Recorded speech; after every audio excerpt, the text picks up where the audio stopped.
While the Chicago Bulls season has had some positives and a lot of negatives at the start of the season, we're going to look at where the power rankings have the Bulls ranked and kind of make sense of it all. We're also going to look at the recent trade rumors around Patrick Williams, Zach LaVine, and Nikola Vucevic, and why there's some capping being done here, but maybe not in the way that you think. We're also going to preview tonight's game against the Washington Wizards. All that and more right after this. You are now tuned in to Chicago Bulls Central, your number one place for all Chicago Bulls news and content.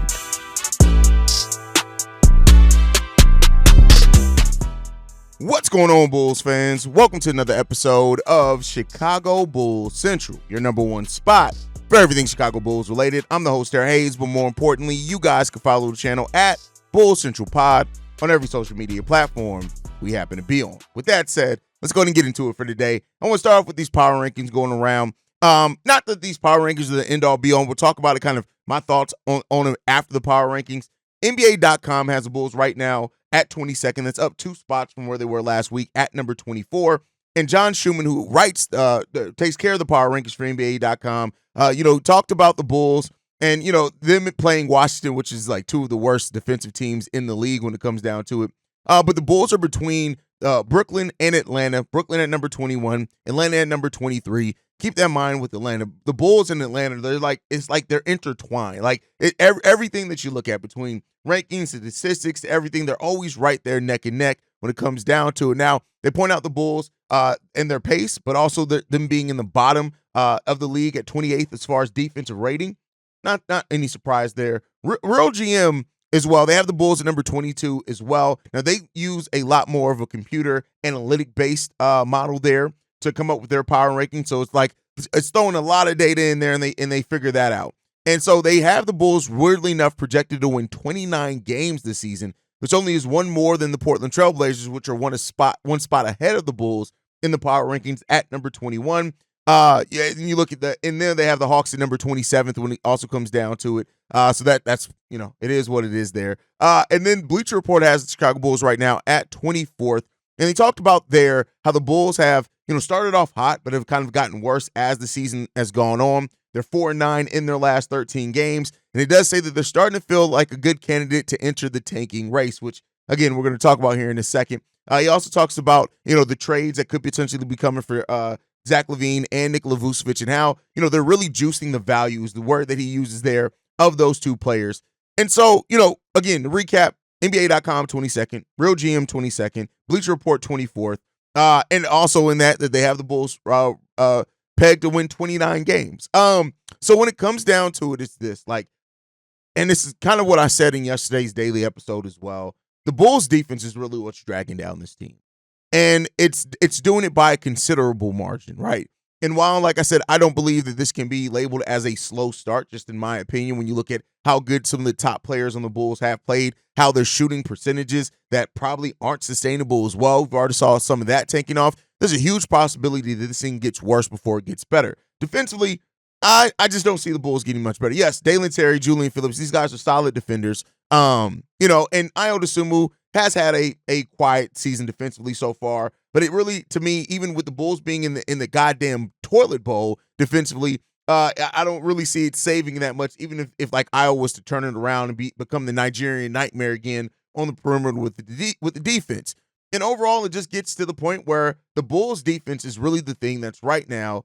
It's really that noose around the Bulls' neck dragging everything down. It just really is. The Bulls, while they are efficient offensively, which we dug into those numbers. If you want kind of a more analytical take on that, make sure you go and listen to yesterday's daily episode. We got it really into the weeds of the analytics of the Bulls offense and how efficient they've been from three-point shooting, how efficient they've been overall from field goal percentage. And they're getting a lot of shots up, and they're actually hitting at a damn good rate. But the Bulls can't guard anything to save their damn lives.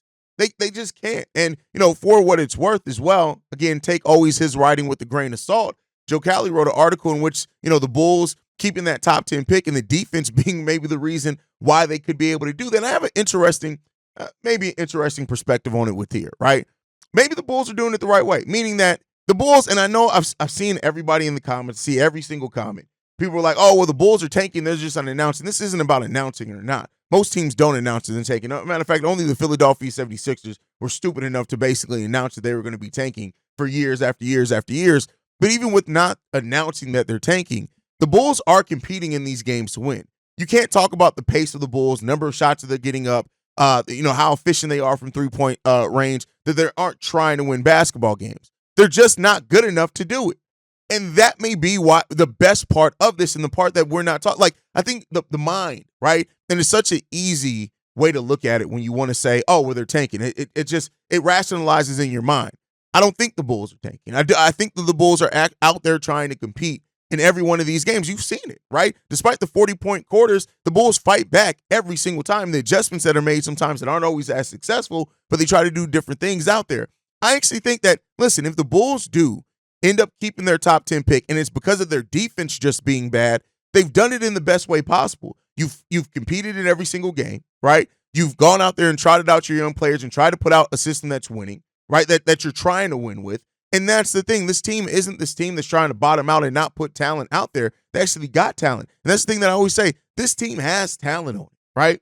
And so even in that route, like, you're not developing the losing habits as far as like just not out there not trying to compete. So if the Bulls do end up keeping their top 10 pick, and it's mainly because their defense is just horrid, which it is. This is one of the worst defenses I've ever seen, especially out on the perimeter. The Bulls pick and roll defense, the Bulls perimeter defense, the effort that they have there is all god awful. It's really god awful. And I know that a lot of the Bulls' points are given up in the paint, but that's by the nature of their terrible last perimeter defense. But with that said, like, if the Bulls are going to be as bad as what the numbers are telling us that they're going to be, as bad as the differential is telling us that it's going to be, as bad as the odds are telling us that it's going to be, if they do end up being that bad to where it is 28, 30 wins, whatever, somewhere between there, it's something I personally think that it is something to be said that they're competing. They're still trying to win these games. And so when you add in, like, the thing that the Bulls are missing is talent, right? So when you are going out there actively trying to win games, when you're going out there and you're using your players and trying to develop those guys, and then let's say the Bulls do get a top 10 pick, not to say that pick alone is going to change this team's fate to all of a sudden they're going to be winning first-round picks. No, especially not right away, right? They got to develop those guys, which brings a whole failure of this potential failure of this front office. But it just comes down to, that still being the best chance that this team has to add talent. And we'll talk about it a little bit when we talk about the trade rumors surrounding teams, even though there's a lot of cap being done in that. But overall, it just comes down to the Bulls just trying, we're not a good basketball team. We're just not a good basketball team. We flipped one of our strengths, which was defense, even though I think last year we were 21st, 22nd defensively. We switched one of our strengths that we had as far as defense and stuff like that and to strengthen one of our weaknesses. We are a much better offense than what we've been any year under Billy Donovan. But unfortunately, the defense and this is why I said if the Bulls could just be a middle of the pack defense, it would change so much for the perspective of this Bulls team. But that's probably not coming. It's just not coming this season, right? So the Bulls have to look towards the future. They have to build towards the future. That is one of the reasons we talk about, like, why not playing Modest Vucevic more? Because this is a team that is built and geared more towards the future. Now, they still got some decisions they need to make about their future, right? And some of that may become more clear in what they do in the draft because, listen, I'm telling you guys, I'm warning you, I did this over on Sky, I did this over on the Bears, and I ended up being right there. I'm telling you guys right now, there is a possibility. I'm not going to say how strong it is, not or yet. We're going to wait to see where the draft order goes and things like that. But there is a possibility that the best player on the board, which I'm telling you right now, if the Bulls do keep a top 10 pick, it is about getting the best talent that they have on the board, regardless of position. It's not about, let's just draft whatever the best center is that's left on the board. Now, that may be the case, right? The best player on that board when the Bulls pick may end up being like a Malik or whatever from Duke, but it's about going the best talent available. And that may be a point guard. That may be a shooting guard. That may be a small forward. And that if that means that that's the case, that could end up meaning that Kobe White or Ayo Dosunmu or Josh Giddey, which I don't think too many people will be mad at that, do end up off this roster because, again, just depends on what the talent is and how the Bulls project. Now, it doesn't mean that it may happen right away, right then and there, right? But it may mean that down the road, especially as Ayo and Kobe's contracts are up after next season, a decision has to be made maybe by that trade deadline. So keep look out for that. But overall, the the Bulls have a huge upward battle. And while right now they have one of the easier schedules remaining, of course, that changes as things go and develop over the course of the season. That's going to change a lot of times, right, over the course of the season. But where it stands right now is that this they got an uphill battle to face. The Bulls have the 27th easiest schedule in the 27th hardest. So what's that? The fourth easiest schedule remaining in the league this season. Now that's going to change. It's going to ebb and flow. January is going to be very difficult for the Bulls, but we'll see. We'll see what it holds for the Bulls. But one of the things that's been talked about a lot in the last couple of 24 hours is trade rumors, right? And I want to get down to the root of these and kind of make more sense there, and then we'll talk about the validity of anything. So it came out that Joe Cowley said that the Bulls are still shopping Vucevic and LaVine. And what that came down to is two sentences in a larger article that Joe Cowley was talking about the Bulls' defense helping them stay in the Cooper flag race. And he said this: so what path will Executive Vice President of Basketball Operations Arturas Karnisovas choose? The Sun-Times and several other outlets have reported that Karnisovas still is going to try to trade guard Zach LaVine and center Nikola Vucevic. That's it. That's all. It's not this deep article going into trades and what they want back. And the aggregators have taken that now to mean, oh my God, the Bulls are actively shopping. They're still on the trade block. Like, we already knew. Like, this is not new information. We already knew this. If you don't think that the Bulls, and not that you don't want, right? I think want and realization are different things. People could say all day that they don't think that the Chicago Bulls should trade Vooch, or they don't think the Chicago Bulls should trade Zach LaVine, and they may not. But if you don't think that the Bulls are shopping either one of these players, Vooch, who's about to be an expiring contract next season, and Zach LaVine, who they've been trying to move reportedly for the last 18 months, they're not going to listen to deals, especially while they're playing some of their best basketball, you're stupid. If you don't think that that's what they're going to try to do. Now, it does not mean that they are going to end up finding the deals that are worth the value that they see in these players. They could end up not moving on from them. I've been on record to say many times before that there is a world in which Zach LaVine is still on this Bulls roster at the start of next season. There's still a world in which Nikola Vucevic is still on this Bulls roster by the start of next season. But they are going to be, and listen, here's what I'm going to tell you guys as well. They should be. Not just because the players are bad or anything like that, but because this Bulls team, what does it lack? What does it lack? Really good future assets. And as long as Vooch and Zach LaVine are on the team, yeah, this is going to be a team that looks, squint your eyes, it looks like it can compete for a play-in, but that's it. That's the cap. And unfortunately, the Bulls are not a free agent destination. The Bulls don't have the type of assets to go after a big name to add to those two guys to take advantage of them playing extremely well right now. That means that the Bulls are going to stay in the middle of the pack. Where are the Bulls trying to get out of? The middle of the pack. Maybe not initially and immediately, but in the long term, they are trying to raise the ceiling of this team to be a team that can compete for more than a play-in spot and have a great chance to be eliminated in the first round, even if they were to make the playoffs. That's what they're trying to get to. So, yes, they're going to listen to trade offers for Zach LaVine and Nikola Vucevic, and it could turn into outrightly shopping them depending on what the value that they're hearing and filling out around the league. That just is what it is. That's what this rumor is really to say. That's really what it all is. As far as the Patrick Williams one, and I went down in the archives because I had to make sure. So the Patrick Williams one, that the Patrick Williams are more open than ever to trading the Bulls are more open than ever to trading Patrick Williams. We talked about that. That report actually came out almost a month and a half ago. Now, Jake L. Fisher did mention it again briefly, and I had a conversation. I think it was Rob I had a conversation with. He was like, yeah, but this one had more details. It didn't. He was literally on a Bleacher Report live stream, which I also do Bleacher Report live streams, and all he said was this, direct quote, "I'm just throwing the Patrick Williams out there. I have not heard that yet, but I absolutely heard that Chicago is going to be open-minded to moving a player such as Patrick." That is the most non-committal thing that you can say. Let me be clear. Let's recap this again. I'm just throwing the Patrick Williams out there. I'm just throwing it out there, meaning, and then he says, I have not heard that yet, but I have absolutely heard that Chicago is going to be open-minded to moving a player such as Patrick. How many qualifiers do you need? I haven't heard that yet, but I absolutely have heard that Chicago is going to be open-minded to moving a player such as Patrick Williams. That is not what a lot of people are reporting, that, oh, the Bulls they're going to trade Patrick Williams. Like, again, and I know, and this isn't blaming you guys. You guys should not have to, as viewers of YouTube channels, as readers of articles, whether it be Bleacher Report, any other place, you should be able to trust the information that's being given. That is why you've seen it in the live streams. I go the hell off on anybody that ever questions the integrity of anything we do here at Chicago Bulls Central. Do I report on and sometimes have live streams on rumors that are going on? Yes, but if you go and look at the way I do it, I always say, take this with a grain of salt. This is a rumor. This cannot mean anything. This writer has been more wrong than right, whatever it is. I also say, hey, but they called this one.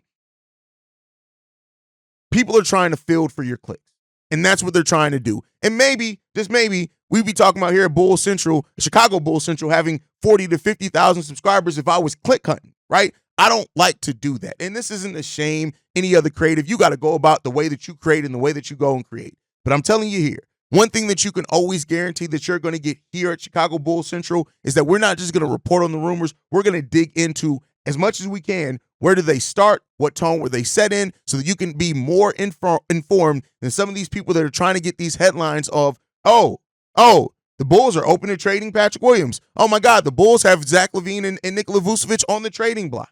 Oh, that's what Joe Cowley said, without really quoting truly what Joe Cowley said.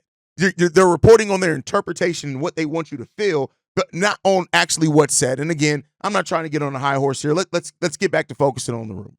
The fact is always going to be that this Bulls team, who has missed out on so much talent, moving talent potentially, while they were at the height of their value, seems like they have finally woken up for that. For one, I commend them for that to a degree. That they have woken up from something that has held this team back from having more assets, to being able to add more to the team. So good. If you're willing to move off some assets and you're looking at taking advantage of them while their value is at its most high, great. That is a front office that is waking up to something that they should have been fucking doing for a while now, to be 100% honest with you. But on the flip side of that, let's take this all around on the flip side, at the end of the day, it still comes down to read these rumors with a grain of salt, because not everybody's reporting on things in a way that they're actually trying to inform you. They're trying to elicit a response from you, and then in eliciting that response, they get the clicks that they want from you. Take that for what you will. Thank you for attending my TED Talk. All right, next up after that, let's get into the Chicago Bulls do take on the Washington Wizards today. This is a battle of two of the worst defenses in the league. The Washington Wizards come into this losing with an 11th game losing streak. You look at the Chicago Bulls as well. Alonzo Ball has been upgraded to doubtful. He's still probably going to be out. Would not be surprised maybe he plays in Wednesday's game. But for what it's worth, he has been upgraded to doubtful. So there's that. This is a game that's going to come down to, listen, for the fans that like offense, that like just seeing teams just get up and down and score, that's probably what you're going to see in this game. You are going to see two teams that are just trying to get up and down on the court. And here's what I'll say, though. I trust the Bulls defense to stand up a lot bit more than the Washington Wizards defense. So with that said, if the Bulls can have one of those games to where they give these defensive performances where everybody's engaged and locked in to a degree, this game could be easily winnable in a cup game for the Chicago Bulls. It could be easily winnable. One thing we also know about the Chicago Bulls team, and I've been saying this for like 3 years now, they can lose to anybody on any given night. The Washington Wizards have 2 wins on the season. They could very well get their third one tonight against the Bulls. The Bulls don't stay locked in, because what do we know about the Bulls? They are susceptible to teams that just are too ignorant to go away. And when you have Jordan Poole on a team that's just out there to get up shots, he is day-to-day. He is listed as questionable today. But if he plays, when you have a player like Kyle Kuzma, who's another player that can absolutely fill it up, you got a lot of players on this team averaging double digits. And we've seen the Bulls with that before on teams that just have scoring that can come at you from all sides. The Bulls get lost in the sauce when it's that case. Bilal Coulibaly, I believe is how you pronounce his name. Watch out for him. He could have a big game against the Bulls today. Kyle Kuzma's cooked the Bulls before. Jonas Valanciunas and Vuce would be a really interesting matchup. But Vuce does really good defensively against those type of centers. But you got to watch out. Corey Kispert has had big games against the Chicago Bulls before. So hopefully the Bulls are prepared for this one. And yeah, this is a team, like I said, that this is a team that they have right now. They have 7 players averaging double-digit figures. Those are the type of teams that give the Bulls fits when it comes down to the game of basketball, especially when the Bulls defense can fall apart. If the Washington Wizards can get a solid pick and roll going and solid three-point shooting going to match up with the Bulls' three-point shooting, which, again, good that we're able to say now that teams got to match the Bulls' three-point shooting percentage, because we haven't been able to say that for a few years. This can be an interesting game. The Bulls are going to have to be locked in. Vooch is a really key component in this game, because if you can keep Valanciunas from feasting on the boards, which he leads that team in the boards, and you can keep him from getting into a rhythm offensively, which is something that Vooch can do against this type of center, it can make a big difference. We're going to need big performances from Kobe, Zach, and Vooch as well. all in different areas. And then one of the key factors and one of the X factors in this again is which Josh Giddey do we get in this game? If we get the Josh Giddey that's playing confidently, shooting efficiently, and Billy Donovan actually plays him minutes as well in the second half of this game, it doesn't get scared and sits him on the bench when he's playing well. It's different if he's playing bad, sit whoever, right? Then this is a winnable game for the Chicago Bulls. It's just that simple. This is a winnable game for this team. Now, if they do not do that and they have a tough game, hey, listen, the Bulls can get completely cooked. So, listen, this is watch the Wizards, but like we said, we've learned not to take anything for granted for this Bulls team at all. And if you do, you're probably going to be on the wrong side of history if you take anything for granted for the Bulls. And so hopefully the Bulls are locked in. Hopefully Billy Donovan and this coaching staff has them ready for an opponent that should be inferior. But as we know with this Bulls team, you can never take anything for granted. So let's see what the Bulls got. This is an NBA Cup game as well, if I did not say it. They have, I think, one more game in their group against Boston. That's on Friday. That's going to be a really important game for this Bulls team as well. And let's see if the Bulls can get it done, man. But that's my time for today. Make sure you guys are following the show at Bulls Central Pod. You can send us any feedback, questions, comments, concerns. BullsCentralPod@gmail.com. Lastly, if you want to leave a text message and our voicemail for the mailbag, the number to do so, 773-270-2799. We are the number one spot for everything Chicago Bulls related, but that's thanks to you lovely and beautiful people. And like I like to end every episode on, go Bulls. Love you guys. See you right if you can, y'all. Peace. This has been a presentation of the Break Media.